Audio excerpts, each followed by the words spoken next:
আসসালামু আলাইকুম রহমতুল্লাহ। পেরেশানি কাজ অবস্থায় আমি ভিডিও করতেছি, যেহেতু সকাল থেকেই খামারে পানি দিয়েছি, খাবার দিয়েছি, সে সাথে বাচ্চা বের করলাম। তো আজকের পানিতে গুরুত্বপূর্ণ দুটো মেডিসিন ব্যবহার করেছি। আমার পিছনে যে ঘরটা দেখতেছেন, এই ঘরটা প্যারিস পাখি, যেটা রানিং প্যারিস পাখি। আর আমার এই পাশে যে ঘরটা দেখতেছেন, এটা প্যারেন্টসের জন্য নতুনভাবে তৈরি হচ্ছে।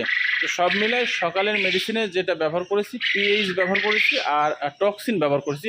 দুইটাই পাখির গুরুত্বপূর্ণ একটা মেডিসিন। টক্সিনের কাজ হচ্ছে আপনার যে কোনোভাবে আপনার পাখির শরীরে টক্সিন তৈরি হয়ে যাবে। আর টক্সিন হচ্ছে একটা বিষক্রিয়া, আস্তে আস্তে এটা বিষক্রিয়াভাবে তৈরি হয়। টক্সিন যখন পরিপূর্ণ হয়ে যায় তখন কিন্তু পাখিটা মারা যায়, নষ্ট হয়ে যায়।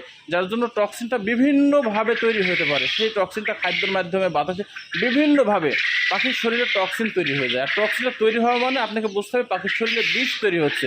আর এইটাকে সমাধানের জন্য আপনাকে টক্সিন ব্যবহার করতে হবে। আর সেই সাথে পিএইচ ব্যবহার করেছি। পিএইচটা একটা গুরুত্বপূর্ণ, যেটা হচ্ছে পানির মাধ্যমে পাখির শরীরে বিভিন্ন রোগ বাসা বাঁধে। হ্যাঁ, কারণ আপনি দেখতে পাচ্ছেন সমস্ত মেডিসিন দিচ্ছেন, সেবা সব ঠিক আছে, কিন্তু পাখি অসুস্থ কেন?